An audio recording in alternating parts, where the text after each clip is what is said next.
Gas, mask online बिकते हैं, palette guns. वो कहते हैं ना कि India is not for beginners. सही कहते हैं। मैं किसी अंग्रेज को कैसे समझाऊं कि ह्यूमन राइट्स अब्यूजेस को ग्लोरीफाई करने वाली फिल्म्स यहां खुलेआम प्रमोट की जा रही है और उन्हीं ह्यूमन राइट्स के लिए लड़ने वाले जसवंत सिंह खालरा की फिल्म को सेंसर किया जा रहा है।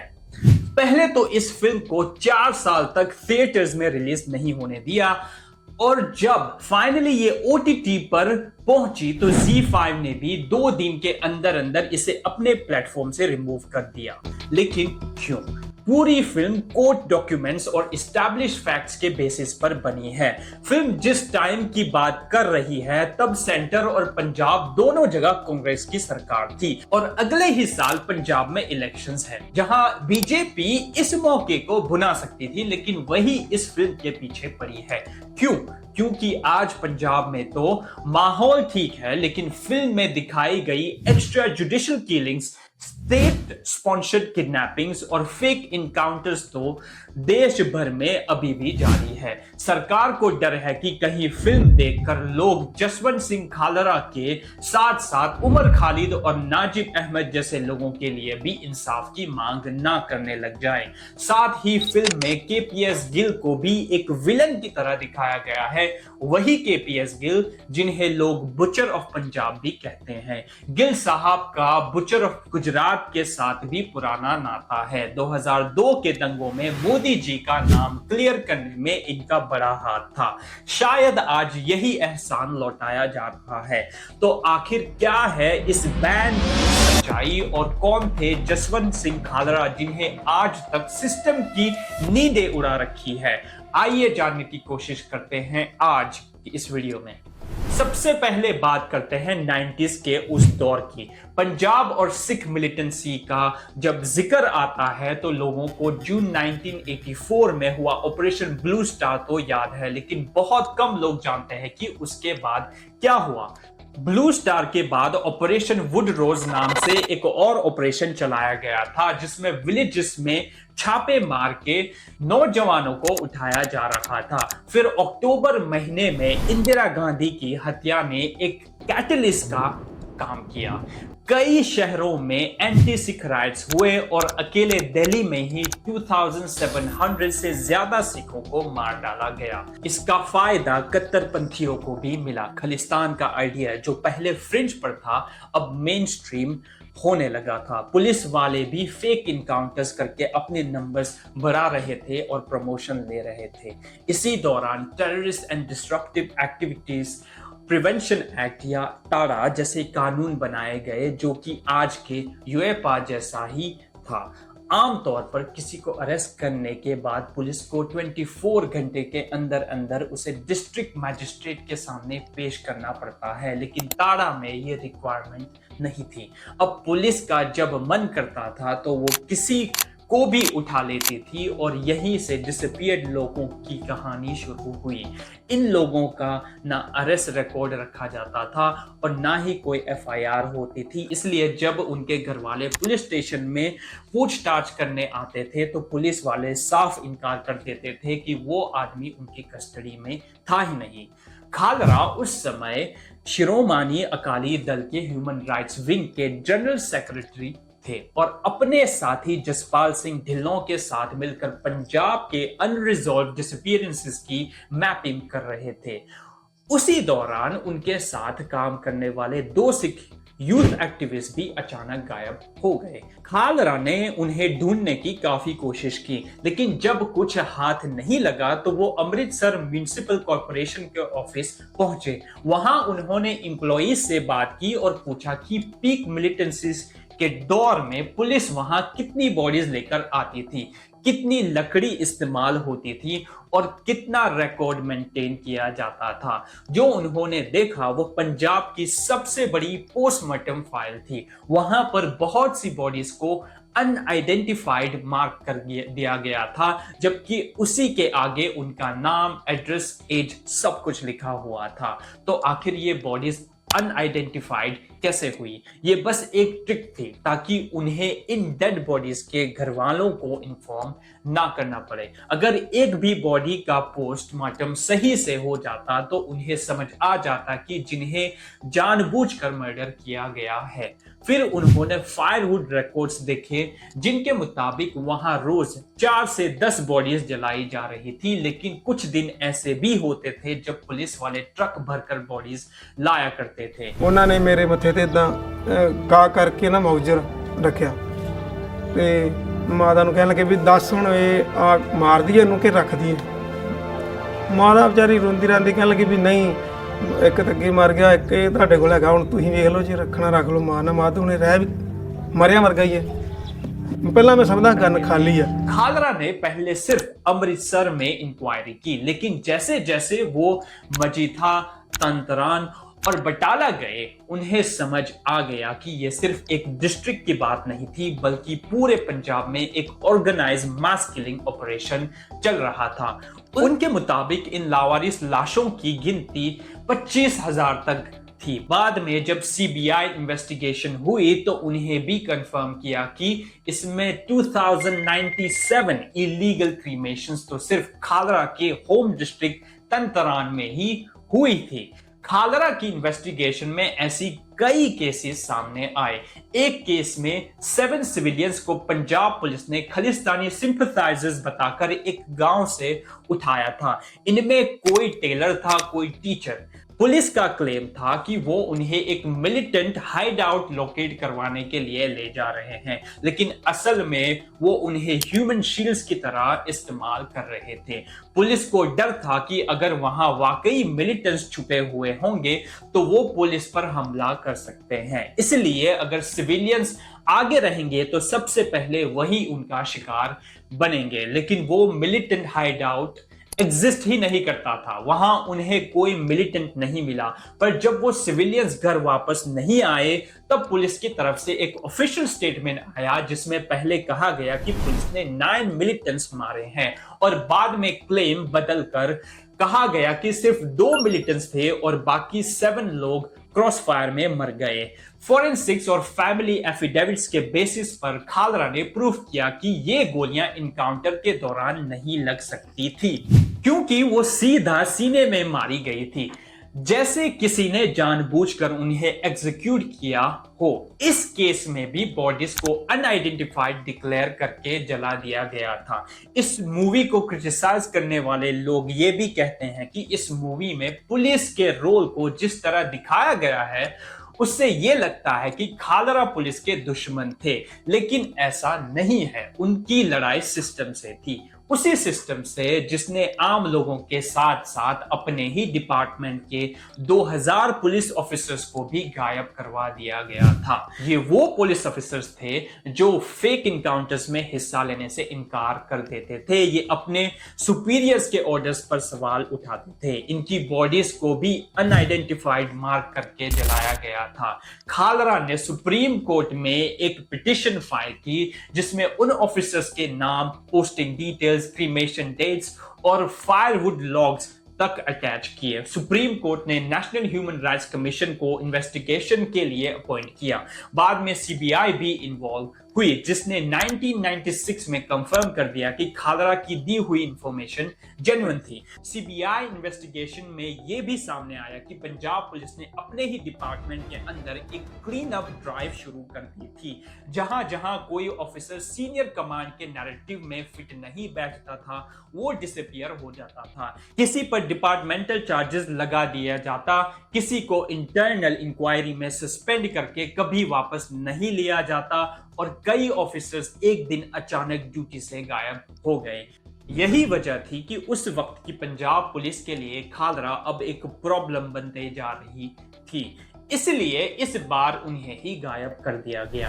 6 सितंबर 1995 की सुबह जब जसवंत सिंह खालरा अपनी कार वॉश कर रहे थे तभी एक वैन में कुछ पुलिस ऑफिसर्स वहां आए और उन्हें जबरदस्ती गाड़ी में बिठाने लगे।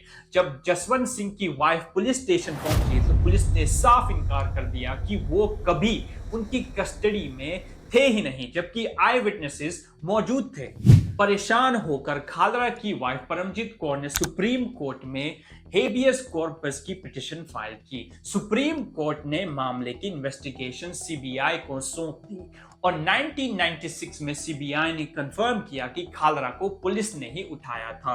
साथ ही यह भी सामने आया कि उन्हें इलीगल डिटेंशन में रखकर टॉर्चर किया गया था। विटनेसेस ने बताया कि खालरा को तंतरान के कंग पुलिस स्टेशन में देखा गया था। एक फेलो डिटेनी किक्कर सिंह का क्लेम था कि उसने अपनी आंखों के सामने खालरा को टॉर्चर होते देखा था। 24 अक्टूबर 1995 को पुलिस उन्हें स्टेशन में अपने साथ ले गई और उसके बाद उनका कभी कोई पता नहीं चला। कई सालों बाद एक ट्रायल के दौरान special police officer Kuldeep Singh ने कोर्ट में बयान दिया कि उसने खालरा का मर्डर अपनी आंखों से देखा था। कुलदीप के मुताबिक खालरा को अजीत सिंह सांधू के मनावाला वाले घर में रखा गया था और पंजाब के डीजीपी केपीएस गिल खुद उस कमरे में गए थे जहां खालरा को डिटेन किया गया था। उसके मुताबिक गिल लगभग आधे घंटे तक वहां रहे और बाहर आकर एसएचओ ने खालरा से कहा, अगर तुम डीजीपी की बात मान लेते तो ये सब नहीं होता। इसके बाद उसने बताया कि खालरा के सीने में 2 गोलियां मारी गई और उनकी लाश हरी के कनाल में फेंक दी गई। मर्डर के बाद वही एसएचओ और वही डीएसपी गेस्ट हाउस में बैठकर विस्की पी रहे थे। 2005 में यानी पूरे 10 साल बाद पटियाला की सीबीआई कोर्ट ने पंजाब पुलिस के 6 ऑफिसर्स को दोषी करार दिया। DSP Jaspal Singh, SHO Satnam Singh, inspector Jasbir Singh, sub inspector Surinder Pal, Prithpal Singh और कांस्टेबल अमरजीत सिंह उनमें शामिल थे। शुरुआत में 4 ऑफिसर्स को सिर्फ 7 साल की सजा सुनाई गई, लेकिन 2007 में Punjab and Haryana high court ने उनकी सजा को बदलकर लाइफ इम्प्रिजनमेंट कर दिया।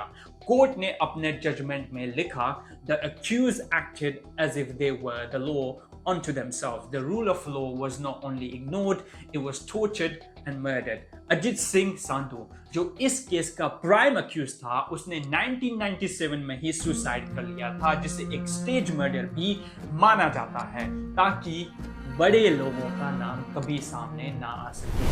अब आते हैं केपीएस गिल पर।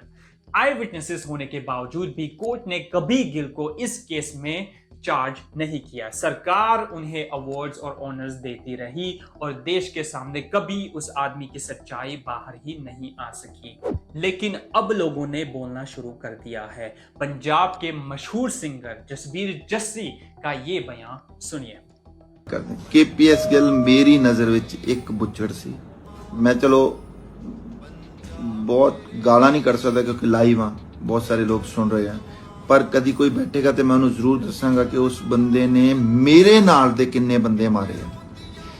और जेड़ी मैं क्लिप पाई, जेड़ी क्लिप लोग अज उन्होंने नशर कर रहे हैं भी कि मैं कह रहा हूं कि मुझे केपीएस गिल को गजलें सुनानी पड़ती और सुनानी मैं सुनाउंदा सी ते सुनानी पैंदी सी।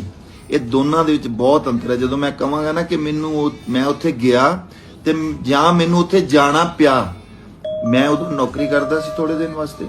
ਜਦੋਂ ਮੈਂ ਨੌਕਰੀ ਕਰਦਾ ਸੀ ਮੈਨੂੰ ਇੱਕ ਵਾਰ ਉਹਨੇ ਚੁੱਕ ਕੇ, ਜਿਪਸੀ ਵਾਲਿਆਂ ਨੇ ਚੁੱਕ ਕੇ, ਉਦੋਂ ਮਾਹੌਲ ਵੀ ਖਰਾਬ ਸੀਗਾ, ਜਿਪਸੀ ਵਾਲਿਆਂ ਨੇ ਚੁੱਕ ਕੇ ਮੈਨੂੰ ਰਾਤੋਂ ਰਾਤ ਮਤਲਬ ਇਸ ਤਰ੍ਹਾਂ ਮੈਨੂੰ केपीएस गिल ਦੀ ਕੋਠੀ ਵਿੱਚ ਲਿਆ। जो आदमी पावर के नशे में इतना चूर था कि गजल सुनने के लिए सिंगर्स को किडनैप करवा लेता था, उसे कोई हीरो कैसे मान सकता है। 2002 के बाद मोदी को भी किसी ऐसे ही ऑफिसर्स की जरूरत थी, इसलिए रायट्स के बाद उन्होंने गिल को अपना सिक्योरिटी एडवाइजर बना लिया था। बाद में केपीएस गिल ने भी वफादारी निभाते हुए कहा था कि मोदी का 2002 के दंगों में कोई रोल नहीं था और उन्हें क्लीन चिट दे दी।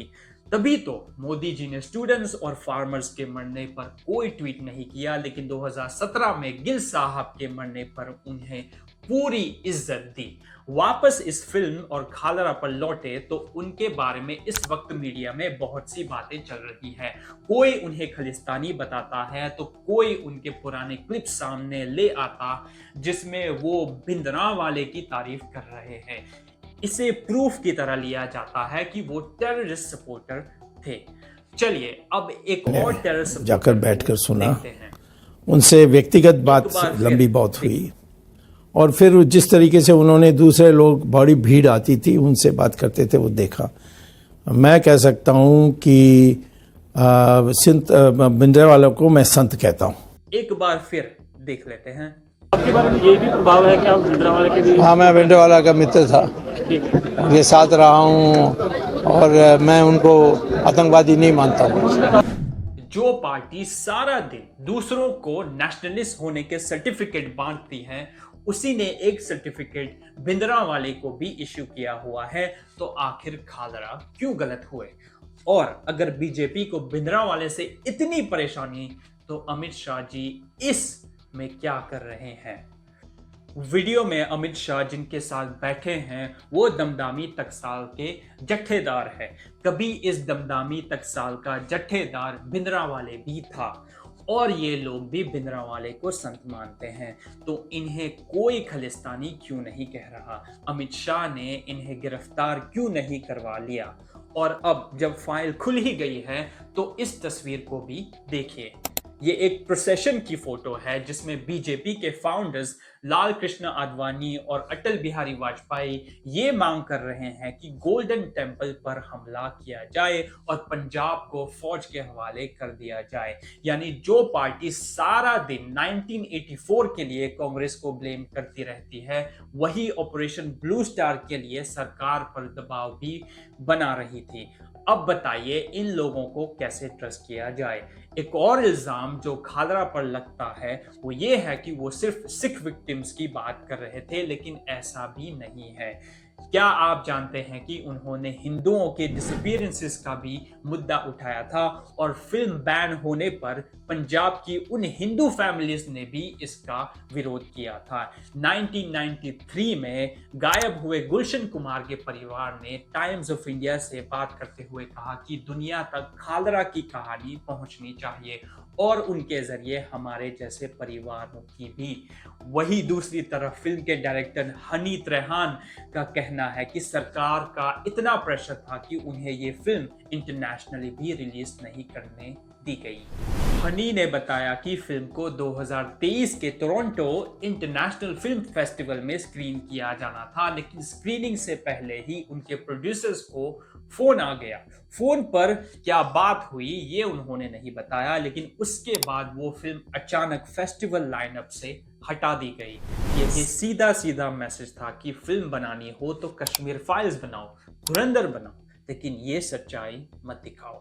लेकिन आपको खड़ा होना पड़ेगा, क्योंकि अगर आप आज किसी के लिए खड़े नहीं हुए तो कल कोई आपके लिए भी खड़ा नहीं होगा। ब्रो जंतर मंतर प्रोटेस्ट बारे जंतर मंतर कहता प्रोटेस्ट चली ਜਾਂਦਾ ब्रो मैं तो दूर ही रखो यार प्रोटेस्ट और ਇਹਨਾਂ ਸਾਰੀਆਂ ਚੀਜ਼ਾਂ ਤੋਂ। Bro I am artist bro. आपकी इस पूरी कंट्रोवर्सी पर क्या राय है हमें कमेंट्स में लिखकर जरूर बताएं। KPS Gill called out to me. He said, Mrs. Bajaj, I want to talk to you about something. Now he was in uniform, you know. ਤੁਹਾਡੇ ਤੋਂ ਪਹਿਲਾਂ Yes. ਇੱਕ ਹੋਰ ਕੁੜੀ ਨਾਲ ਛੇੜਛਾੜ Yes. ਕੀਤੀ, ਫਿਰ ਤੁਹਾਡੇ ਨਾਲ He ਛੇੜਛਾੜ was in full uniform. ਖੜ ਕੇ ਤੇ ਉਹ you know 6 ਫੁੱਟ ਤੋਂ ਜ਼ਿਆਦਾ ਸੀ। Yes. So he's standing there like that. ਤੇ ਉਹਨੇ ਉਂਗਲੀ ਕੀਤੀ ਮੇਰੇ ਫੇਸ ਵਿੱਚ, ਲਾਈਕ ਮੇਰੇ ਫੇਸ, ਹੱਥ ਨਹੀਂ ਲਾਇਆ, Okay. ਹਾਂ।